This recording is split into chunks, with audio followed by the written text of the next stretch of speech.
यह कहानी है रामपुर गांव की। गांव इतना खूबसूरत था। चिड़ियों की चाहट और हरी भरी पेड़ पौधे लोगों के मन को जीत लेता था। गांव के लोग बहुत साधारण थे।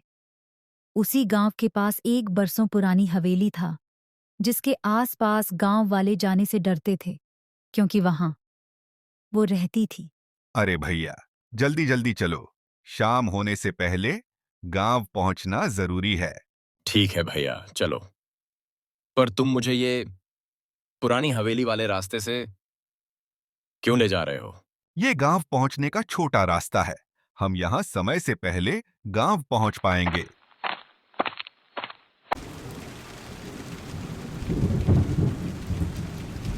तभी अचानक बिना मौसम वाला बारिश होने लगता है। बिजली चमकने लगती है। बारिश में उनके पास सर छुपाने के लिए जगह नहीं थी, इसलिए भागकर दोनों हवेली में जाते हैं। हवेली के अंदर अजीब सी आवाज आने लगती है। कभी किसी के चीखने की आवाज, तो कभी किसी के चलने की आवाज।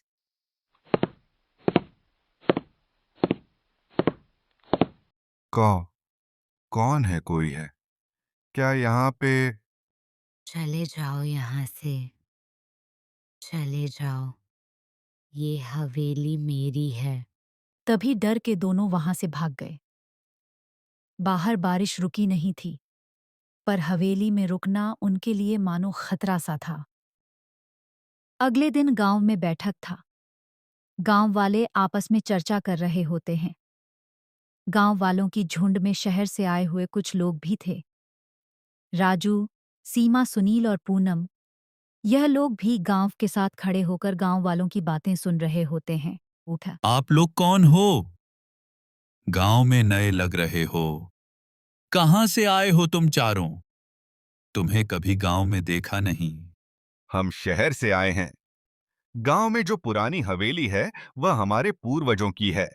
वह हवेली सालों से बंद है, इसलिए हम उसे बेचने आए हैं। हवेली बेचने की बात सुनकर गांव वाले एकदम से चुप और सुन हो गए थे। अरे वो भैया को कौन सी हवेली भैया? वो जो गांव के पास है, वो हवेली। वह हवेली बहुत पुरानी है। उस हवेली में मत जाओ बेटा। गांव वाले उस हवेली के आसपास नहीं जाते हैं। तुम भी मत जाओ उस हवेली में। तुम्हें कुछ कर ना दे वो। अरे ये तो सिनेमा जैसा लग रहा है, कोई भूतिया कहानी। अब तो और मजा आएगा वहां जाने में। मैं तो वहां जाकर हवेली में बहुत सारे फोटो क्लिक करवाऊंगी और इंस्टाग्राम में पोस्ट करूंगी। आप लोग वहां मत जाइए। वह हवेली सच में भूतिया है। कल मैं और रघु बारिश की वजह से उस हवेली में फंस गए थे। हमने वहां किसी की अजीब सी आवाजें सुनी, जो हमें पुकार रही थीं। ये सब गांव वालों का वहम है। वो हवेली मेरे पूर्वजों की है। उसमें कोई भूत नहीं है। हम हवेली बेचने आए हैं, इसलिए चलकर देखते हैं ऐसा क्या है हवेली में जिसके नाम से गांव वाले इतने डरते हैं। चारों गांव वालों की बातों को अनसुना करके वहां से हवेली के लिए निकल जाते हैं।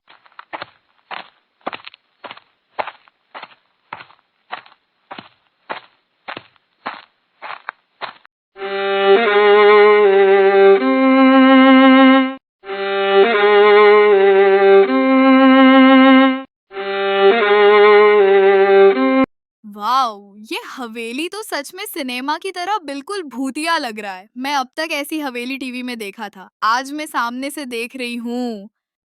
राजू, सीमा, सुनील, चलो यार यहाँ से चलते हैं। मुझे बहुत डर लग रहा है ये हवेली देखकर। अरे यार पूनम, तुम तो कुछ ज्यादा ही डरपोक हो। कुछ नहीं, हवेली के अंदर चलो, चलकर देखते हैं।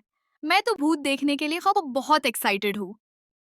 चलो, अब तो अंदर जाकर ही पता चलेगा आखिर इस हवेली के पीछे का राज क्या है। इस हवेली में जो लोग हवेली के नाम से इतना डरते हैं, चलो चलकर देखते हैं इस हवेली में कोई भूत है भी या नहीं। चारों अंदर जाने लगते हैं।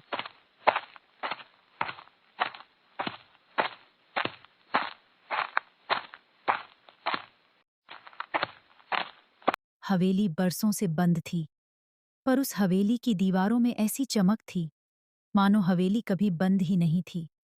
हवेली में अजीब अजीब सी आवाज, जैसे वहां चिड़ियों ने अपना घर बना लिया हो। तभी आवाज आया, चले जाओ यहाँ से, चले जाओ, ये हवेली मेरी है।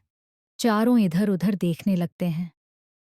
तभी किसी की पैरों की आवाज आने लगती है, जैसे कोई उनके करीब आ रहा है।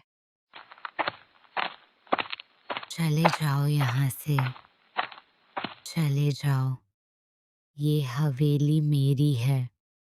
चारों इधर उधर डर के भागने लगे।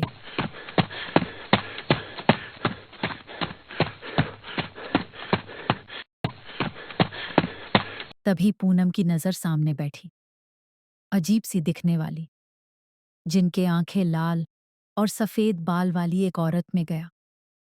पूनम डर से अपने दोस्तों को आवाज लगाया, राजू, सुनील, सीमा, जल्दी आओ, यहाँ कोई है।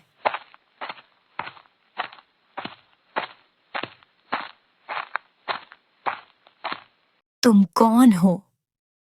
इस बंद हवेली में तुम क्या कर रही हो? और हमें यहाँ से जाने क्यों बोल रही हो? चले जाओ यहाँ से, चले जाओ, ये हवेली मेरी है। पर तुम इस हवेली के आसपास वालों को डराते क्यों हो? गांव वाले हवेली का नाम लेते ही डर जाते हैं। क्या मिलता है तुम्हें गांव के लोगों को डरा के? हमें पता है तुम कोई भूत नहीं हो। तुम हमें बताओ तुम्हारे साथ क्या हुआ था, हम तुम्हारी मदद करेंगे। वो बूढ़ी औरत चारों को अपनी कहानी बताने लगती है। बरसों पुराना मेरा एक परिवार था। यह हवेली मेरे पिताजी का था। एक दिन इस हवेली में छत से गिरकर एक आदमी की मौत हो गई। इसलिए सालों पहले गांव वालों ने इसे भूतिया समझकर छोड़ दिया। इस दुख में मेरे पिताजी ने आत्महत्या कर लिया और मुझे इस हवेली के देखभाल करने कहा। इसलिए मैं यहाँ आए हुए लोगों को डराती हूँ, ताकि कोई यहाँ आकर मेरी हवेली बेच न दे और कोई यहाँ रहने न लगे। तभी गांव के कुछ लोग आए। उन्होंने वो बूढ़ी औरत की सारी बातें सुन ली। आप चिंता मत करो, हम ये हवेली नहीं बेचेंगे। असल में हम ये हवेली के बारे में बहुत सुने थे। ये हवेली में भूत रहता है, ये हवेली डरावनी है, इसलिए इस हवेली के पीछे छुपे राज जाने आए थे। हम ये हवेली बेचने आए ही नहीं थे। हमें तो बस इस हवेली के बारे में जानना था कि इस हवेली में क्या है जिससे लोग इतना डरते हैं। तभी गांव के कुछ लोग आए। उन्होंने वह बूढ़ी औरत की सारी बातें सुन ली। अगले दिन गांव में यह बात सबके पास पहुंच गई। असल में वह हवेली भूतिया हवेली नहीं थी। गांव वालों ने मिलकर यह फैसला लिया, कल से उस हवेली पर साफ सफाई होगा और सबके घरों के जैसे उस हवेली में भी अब दिया जलेगा। अब गांव की पुरानी हवेली का राज सबको पता चल गया। वह हवेली भूतिया नहीं थी, इसलिए गांव वाले आपस में अच्छे से रहने लगे।